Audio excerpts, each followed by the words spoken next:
là.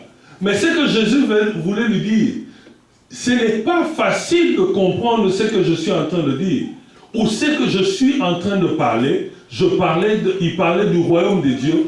Il faut qu'il y ait un changement dans ta façon de penser.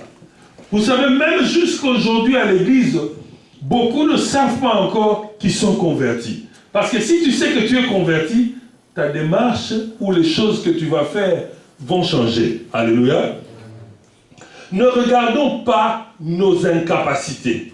Nicodème a regardé sa limitation en disant, je ne sais pas comment je vais naître de nouveau. Jésus dit non, en toi il y a cette capacité, en moi il y a cette capacité, alors nous devons tout faire pour ajuster notre façon de penser à la façon de penser de Dieu, pour qu'ensemble nous soyons capables de changer nos communautés. Il y a de la valeur en toi et en moi. Dieu n'a créé personne seulement avec des antivaleurs. Il y a des talents en toi. Il y a des dons en toi que tu peux mettre à la disposition de la communauté. Alléluia.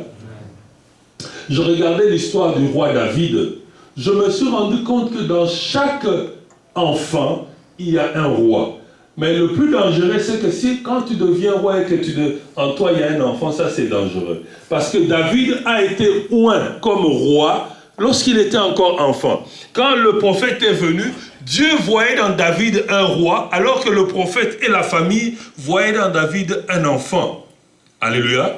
Il y a beaucoup de rois d'Israël qui sont devenus des rois, mais en eux, il y avait des enfants. C'est comme ça qu'ils n'ont pas régné. Quand Dieu te regarde, quand Dieu me regarde, quand il nous regarde, il voit en nous des rois. Des rois qui doivent régner sur une communauté, des rois qui doivent changer une communauté. Mais si nous devenons des adultes avec des enfants à l'intérieur, là c'est très dangereux. Et c'est ce que nous sommes devenus. Alléluia.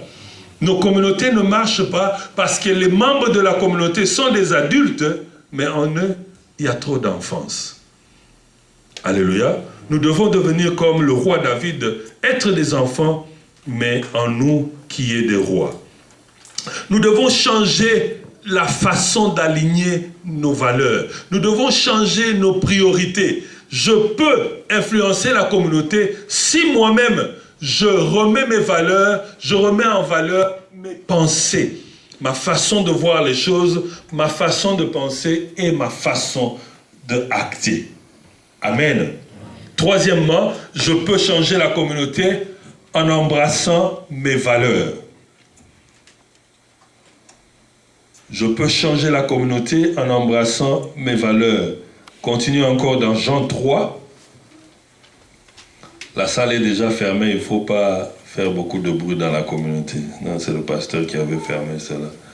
Car Dieu a tant aimé le monde, Jean 3, verset 16, c'est le verset que tous les chrétiens connaissent, qu'il a donné son Fils unique afin que quiconque croit en lui ne périsse pas, mais qu'il ait la vie éternelle. Verset 17. Dieu, en effet, n'a pas envoyé son Fils dans le monde pour juger le monde, mais pour que le monde soit sauvé par lui. Amen. Ce verset, je l'ai pris spécialement parce que quand je parle de la communauté, embrasser mes valeurs, c'est-à-dire Dieu a vu cette communauté sur la terre de ses enfants. Il a regardé quelles sont ses propres valeurs qu'il allait mettre à notre disposition. La plus grande des valeurs de Dieu, c'est l'amour. Il a dit ceci, mais pour que le monde soit sauvé par lui. Le Fils dans le monde, pour ne pas juger. Jésus n'est pas venu juger, mais pour sauver. Sauver, c'est l'acte de manifestation de l'amour vis-à-vis de l'autre. Je ne veux pas essayer de sauver quelqu'un si je ne l'aime pas. Alléluia. J'essaye de sauver quelqu'un si je l'aime. Vous savez, quand vous allez au travail, à l'école, où il y a un problème au travail ou dans la famille, il y a toujours quelqu'un qui ne vous a jamais dit que je t'aime, mais qui t'aime dans son cœur. Le problème est tellement grave qu'il te rencontre du côté des toilettes et te dit, frère, écoute, cache-moi. Mais regarde, il y a ça, ça, ça, ça. Et il passe. Alléluia. Une fois, j'étais à Parkland, il y avait un problème. Et j'étais parmi les gens qui réclamaient. Et il y a un prof qui ne m'adresse pas la parole. Il me voit en train de monter dans ma voiture. Il dit, non, tourne de ce côté. Je tourne. À travers les vitres, il me dit, tu me connais? Je dis, oui, je te connais. Il dit, regarde, le problème c'est ça, ça, ça. Mais fais comme si tu ne m'as jamais entendu parler. Alléluia. Il avait un peu d'amour pour moi. Mais Dieu avait beaucoup d'amour pour nous. C'est la plus grande valeur de Dieu. Si Dieu n'a pas cette valeur, alors il n'est pas Dieu. Parce que toute autre religion, la valeur de Dieu se manifeste à travers l'amour. Et c'est l'amour l'élément capital de l'évangile de Jésus-Christ. Et j'ai l'habitude de dire que Jésus-Christ n'est pas venu condamner. Son évangile, c'est l'évangile de récupération. Dieu a donné ce qu'il avait, l'amour dans son Fils. Il a sacrifié cela afin que nous bénéficions de son amour. Pour un seul but, pour que la communauté dans le monde change. Pour que la communauté avance vers les directives de Dieu. Et c'est ce que je voudrais recommander ce soir.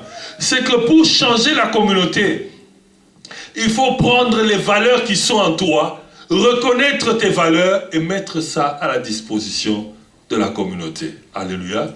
Ceux qui sont forts dans les Écritures, qui mettent ça à la disposition. Ceux qui sont forts pour aider, qui mettent ça à la disposition.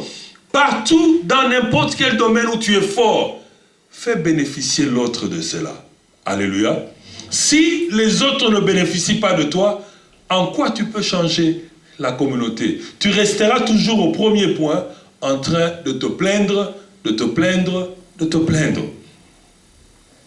J'aime beaucoup un frère ici à Champagne. Chaque fois que je le rencontre, on est assis en groupe, les gens commencent à parler, les Congolais, le ceci. Il dit, frère, l'histoire que nous parlons là, on va en parler dans 5 ans.